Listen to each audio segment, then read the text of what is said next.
sometimes it is good to be an orphan, a total orphan, yeah, than to have both parents that care less about you. My relationship with my father was not that good. Yeah, I don't know what I did wrong, and I don't know what the problem was. Yeah, because of the out of the 8 of us, he used to be against me. If at that time I would been asked like, what will you do to your dad? What do you prefer to doing to your dad? I would have said that I prefer him dead.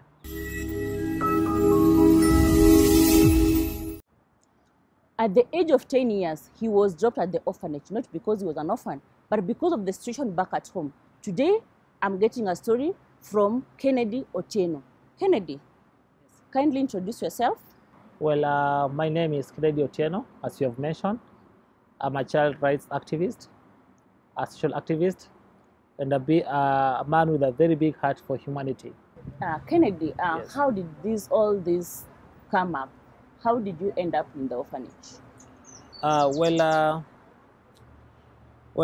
me begin from when I was born. Yeah, I was born in Gomongo, in a family of 8. Yeah? I'm the third born. Yeah, and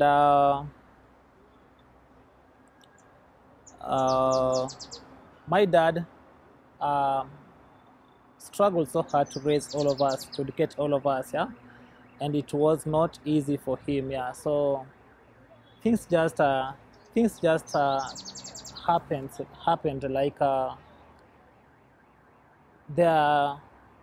like he wasn't just fair on how he was treating us. Yeah, and due to frustrations and abuse, physical abuse, that is, such led to me joining the nearby children's home through the help of my mother. Yeah. Kennedy, I think I'll need to get a clear picture, being that you are the third born in a family of 8 kids. How comes you are the only person that was picked to be raised in an orphanage? Things happened, and some things do not have answers. Even up to date, some questions that I'm asking myself. My relationship with my father was not that good. Yeah, I don't know what I did wrong, and I don't know what the problem was. Yeah, because of out of the 8 of us, he used to be against me. You get that? Yeah, he would come back home drunk, and he will physically abuse me. He will cane me just for no reason. And home was not home anymore. Yeah, for me, home was not home, because it was an environment full of war, no peace.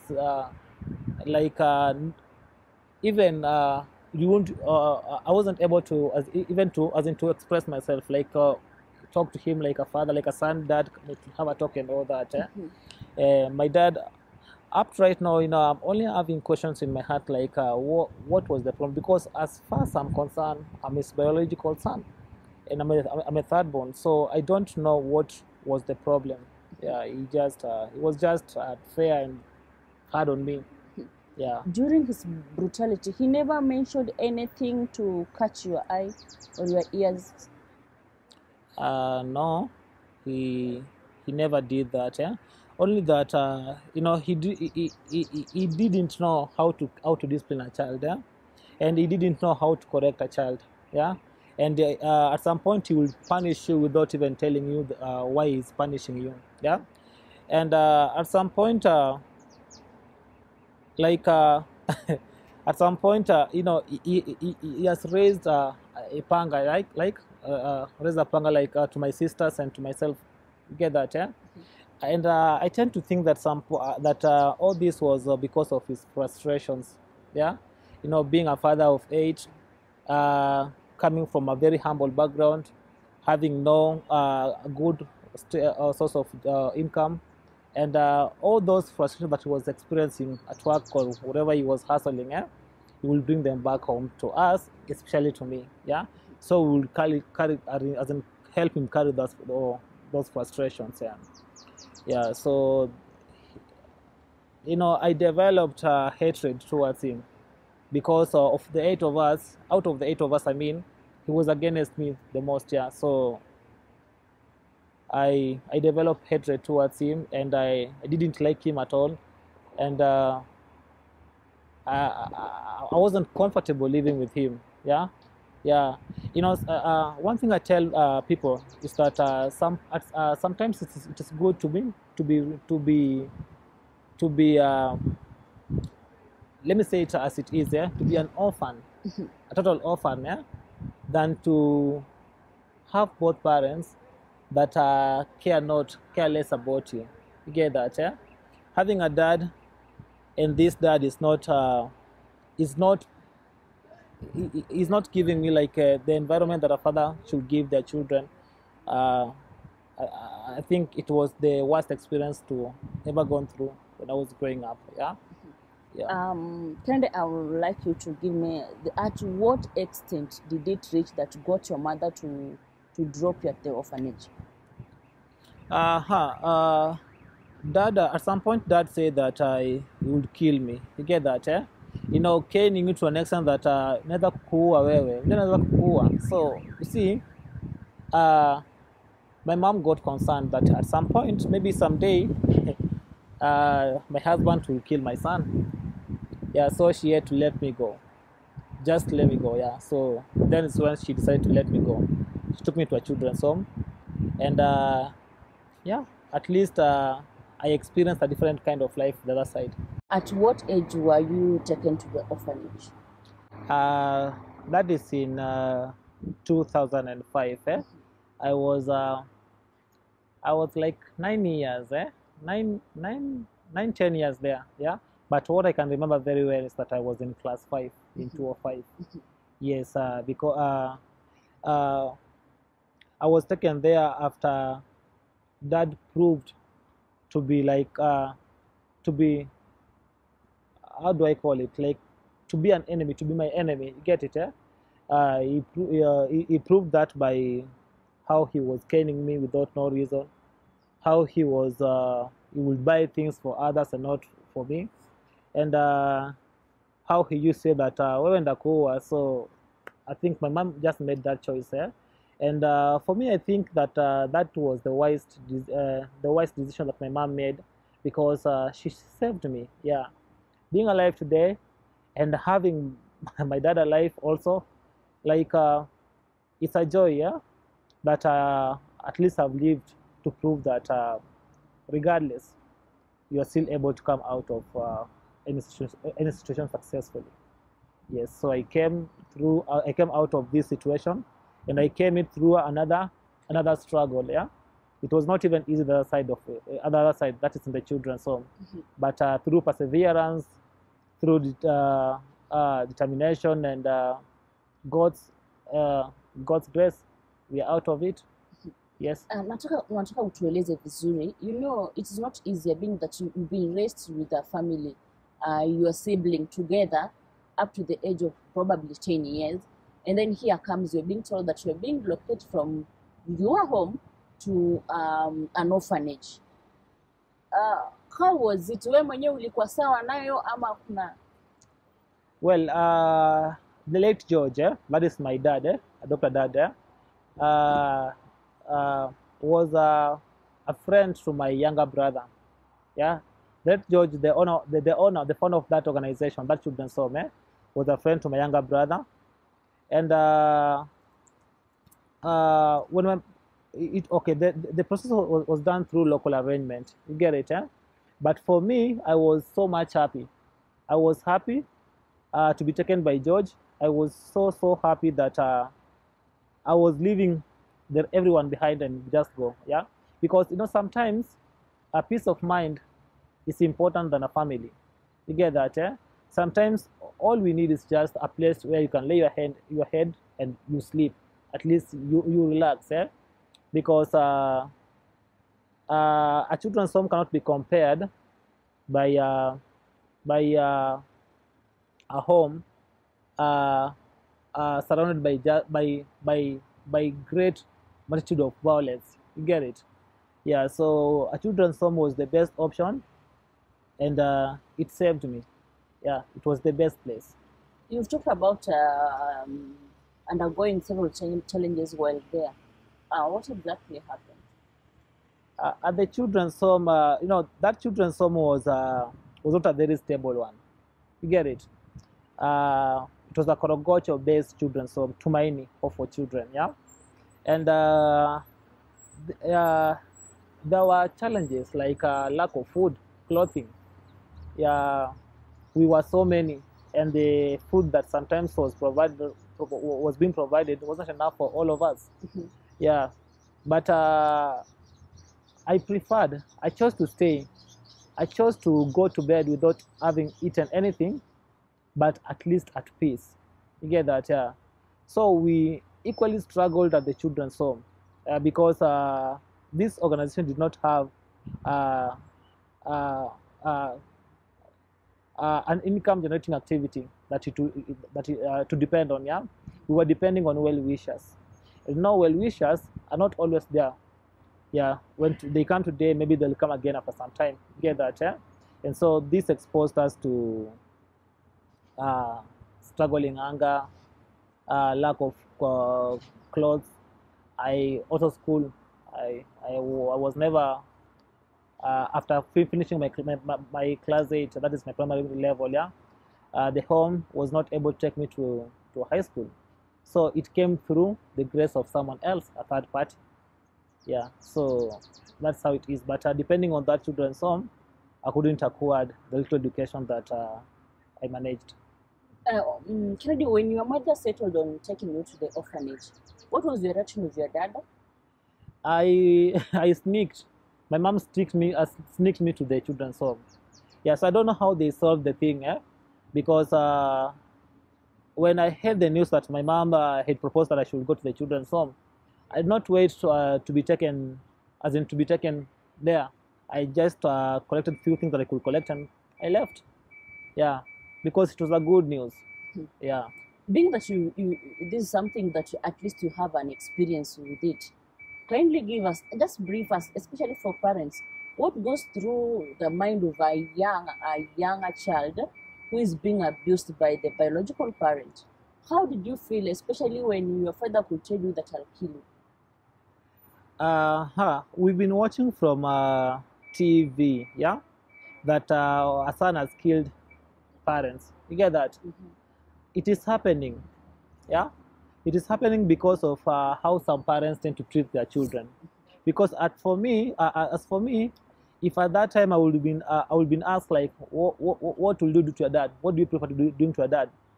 I would have said that I prefer him dead. You get that? Yeah.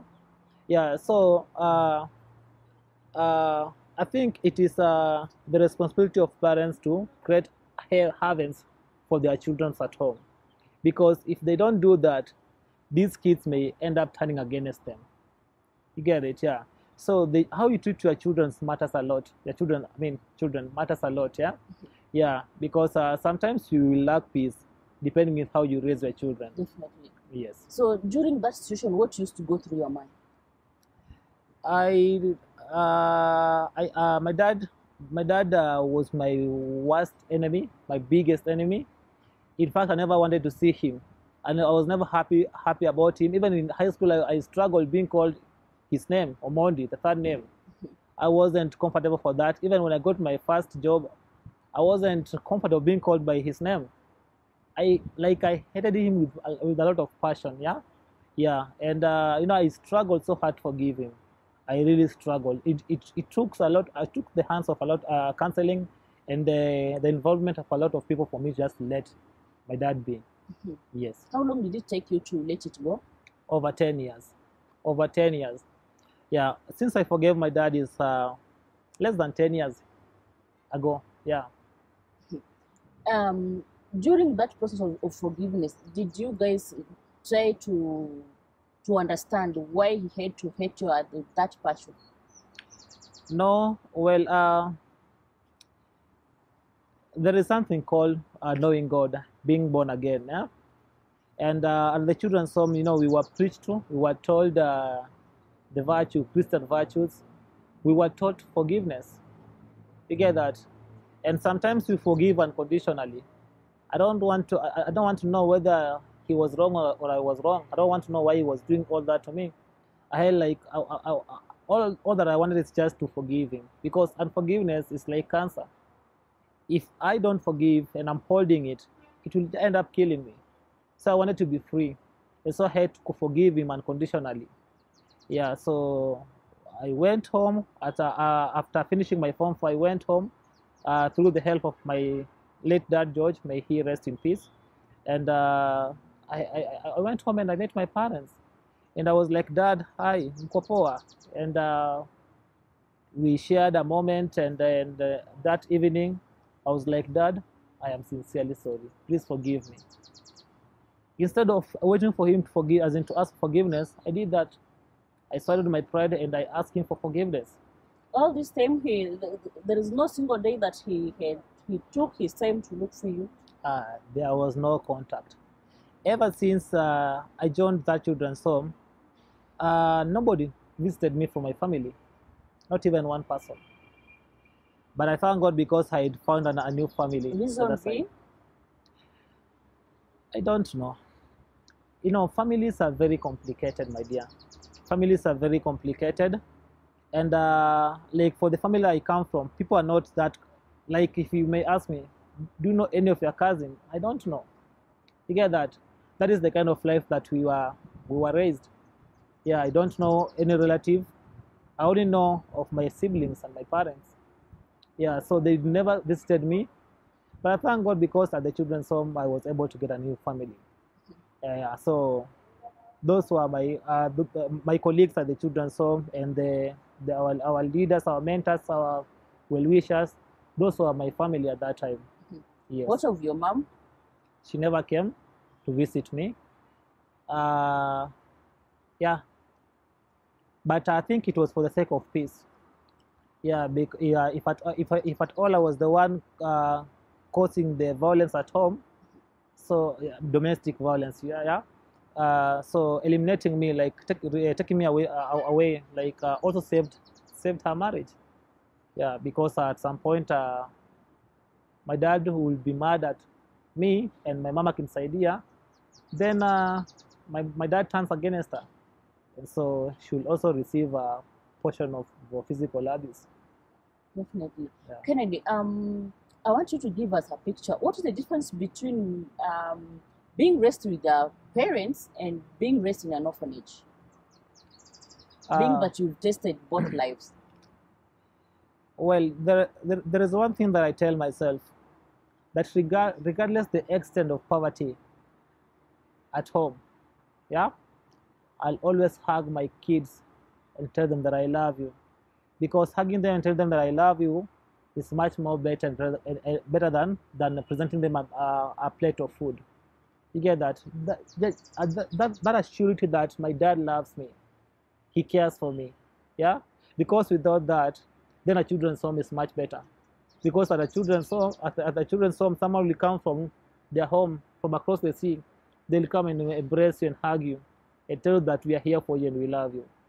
You get it, yeah? So you cannot compare. In a violence home cannot be compared with a children's home. A children's home is much more better. Yeah. So regardless the extent of poverty at home, always embrace your children. Tell them that you love them. Only that I love you. Even if you haven't paid their school fee, you haven't catered for their, as in, bought them anything, name it, eh? As long as they are convinced that my dad loves me, then that is a happy family. Yeah.